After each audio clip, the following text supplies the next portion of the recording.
itu mengutus dirinya sendiri sebab dia datang dari surga. Gimana bisa Tuhan mengutus dirinya sendiri, menjelma sebagai manusia, datang ke alam dunia? Harusnya yang namanya Tuhan itu sifatnya mukhallafatul lil hawadis, berbeda daripada makhluk yang diciptakannya sendiri. Karena kalaupun mengutus diri sendiri, menyerumpamakan manusia, ini akan bertolak belakang. Tuhan itu kan harusnya sifatnya qiyamu binafsi, berdiri dengan dirinya sendiri. Kalau kayak gitu berarti Tuhan nggak punya pendirian. Untuk apa menciptakan manusia kalau pada akhirnya harus mengubah atau mengajarkan manusia dan menjelma sebagai manusia lagi? Ini nggak masuk akal sebenarnya. Cuman gara-gara kalian ini ngetek orang ini.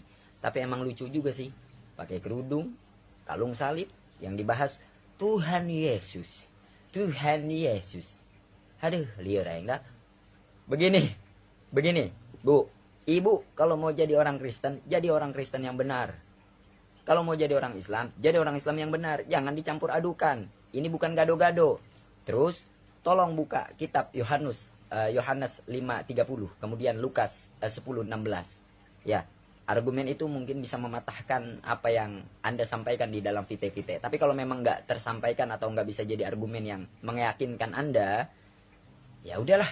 Saya Haleluya, salam jumpa kembali dengan saya di hari yang diberkati ini. Sebelum saya menanggapi sebuah video tadi, jangan lupa like dan subscribe, berikan komentar-komentar yang membangun. Tuhan Yesus memberkati. Baik sobat-sobat yang terkasih, baru saja kita menyaksikan sebuah video yang saya ambil, saudara, di mana ada seorang pemuda yang bukan Kristen mengolok-olok atau mentertawakan sebuah jawaban dari seorang wanita Kristen yang menggunakan jilbab namun menggunakan salib Kristen. Saya tidak tanggapi masalah itu, namun yang saya tanggapi ketika pemuda ini merasa heran, tidak masuk di akal, Tuhan mengutus dirinya sendiri. Sobat-sobat yang terkasih dalam Yesus Kristus, memang Allah itu ajaib dan tidak bisa kita berpikir dengan logika kita. Kita tidak akan mampu menemukan, saudara, karena Tuhan itu sanggup melakukan perkara-perkara yang besar.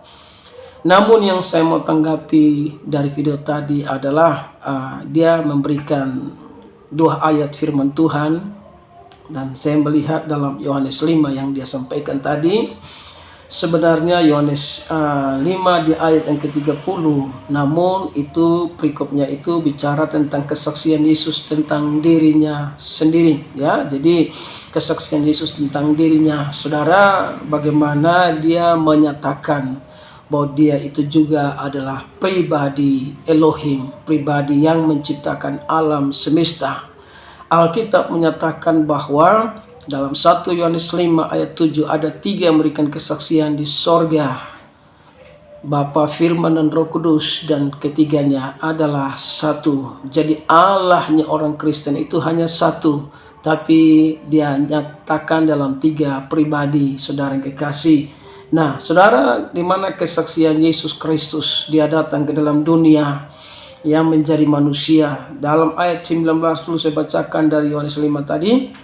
Maka Yesus menjawab mereka, katanya, Aku berkata kepadamu, sesungguhnya anak tidak dapat mengerjakan sesuatu dari dirinya sendiri, jikalau tidak ia melihat Bapa mengerjakannya, sebab apa yang dikerjakan Bapa itu juga yang dikerjakan anak. Jadi Bapa dan Firman atau anak manusia ini tidak bertolak belakang, saudara. Apa yang dilihat anak, itulah yang dikerjakannya, saudara, untuk menjalankan karya keselamatan yang ada di muka bumi ini. Jadi Bapa dan Firman itu satu, ya, tidak bertolak belakang, saudara. Apa yang dilihat Firman atau apa yang dilihat anak manusia atau apa yang dilihat juru selamat namanya Yesus Kristus, itulah yang dia sampaikan, saudara. Itulah yang dia kerjakan, saudara yang kekasih.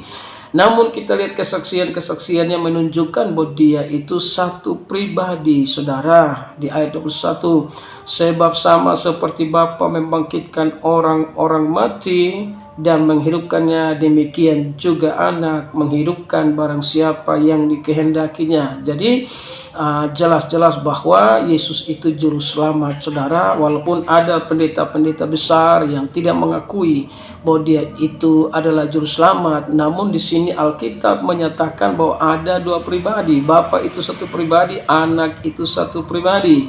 Sebab sama seperti Bapa membangkitkan orang-orang mati dan menghidupkannya, demikian juga anak menghidupkannya barang siapa yang dikehendakinya. Jadi jelas Bapa dan anak ini satu pribadi, saudara.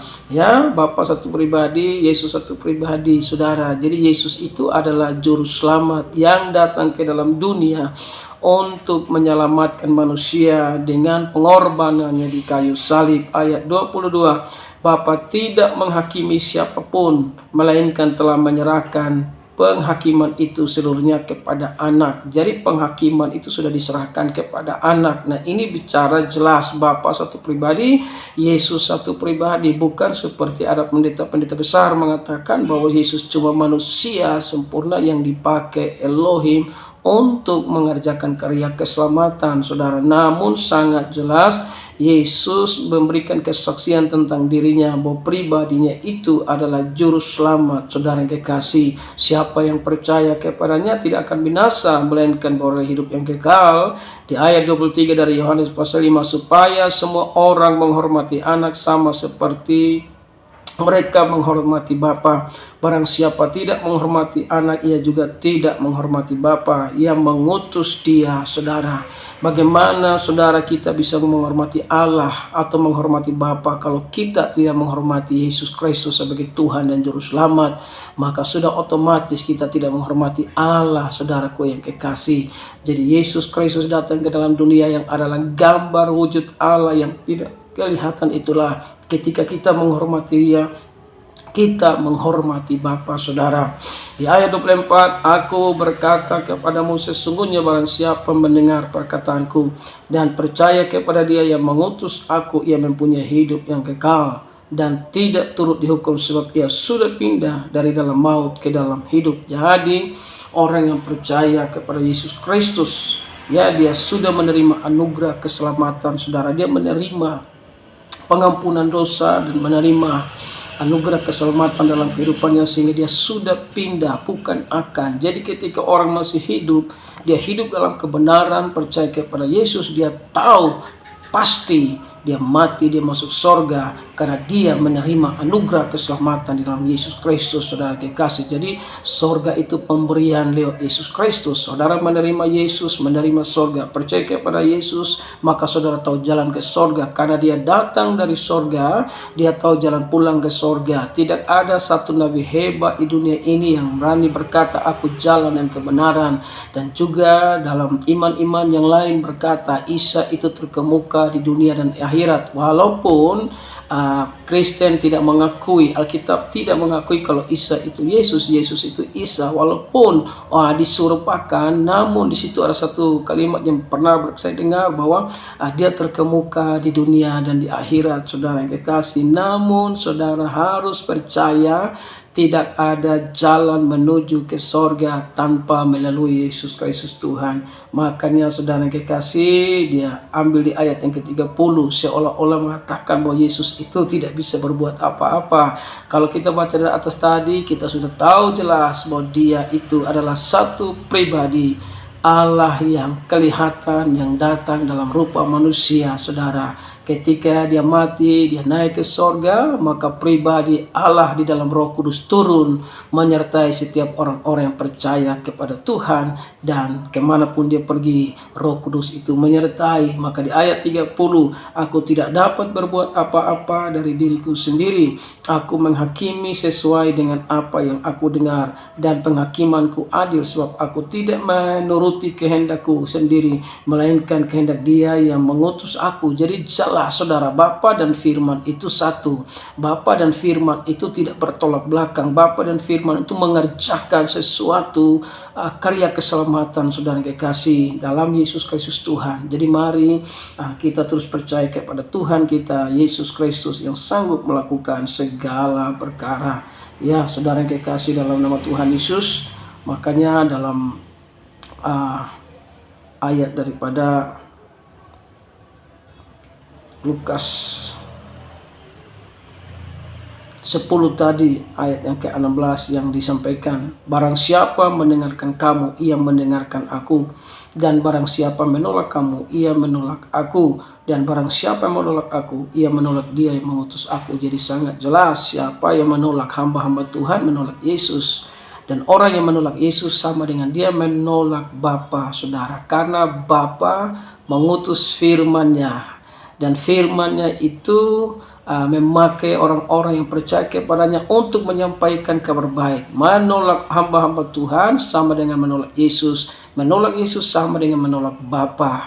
Artinya saudara, pintu anugerah tertutup. Sebab itu mari masih ada kesempatan, selagi masih ada waktu, buka hatimu bagi Yesus Kristus Tuhan. Tidak ada yang lain sobat, juru selamat cuma satu, dialah Yesus Kristus Tuhan. Haleluya, salam kemenangan iman.